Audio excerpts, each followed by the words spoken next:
Hello everyone. तो topic है how do various technique depend on the clarity of your foundational principle. आपका अगर foundational principal अगर strong होती है तो आप कुछ भी टेक्निक यूज़ कर सकते हैं। तो दूसरे आर्टिस्ट लोग का, जो भी आर्टिस्ट है, बड़े बड़े आर्टिस्ट, वो लोग का प्रिंसिपल इतना ही स्ट्रांग होता है, उसके बाद वो डिफरेंट टेक्निक को यूज़ करते हैं ब्लेंड करने के लिए। तो अगर आपका मानो फॉर एग्जांपल, अगर आपका शेडिंग अगर आपका ठीक ना हो, आपका अगर बेसिक अगर क्लियर ना हो, अगर आप शेडिंग थोड़ा अच्छा से नहीं कर रहे हैं, तो उसके ऊपर अगर आप ब्लेंडिंग करते हैं, कुछ भी आप टूल से ब्लेंड करते हैं, तो वो अच्छे से ब्लेंडिंग नहीं होगी। तो मेन है आपका बेसिक क्लियर होना चाहिए।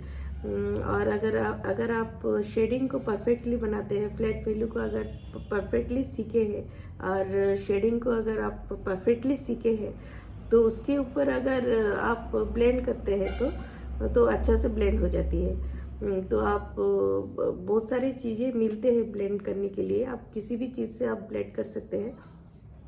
पानी से भी ब्लेंड किया जा सकता है, ब्रश से भी किया जा सकता है।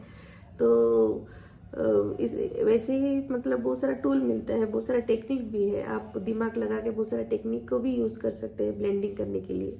तो मेन है आपका शेडिंग एरिया तो क्लियर रहनी चाहिए। अगर आप शेडिंग अच्छा से करते हैं तो ब्लेंडिंग भी अच्छा से ही होगी।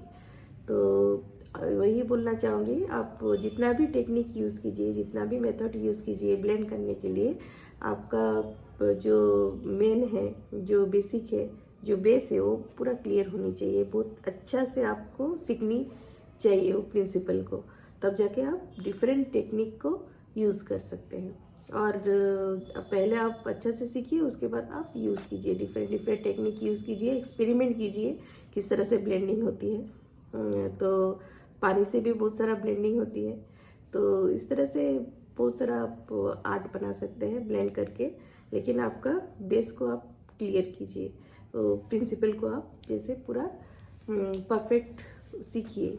पूरा आपका पूरा परफेक्टली वो सीखना चाहिए। आपका मिस्टेक को बार बार देखना चाहिए।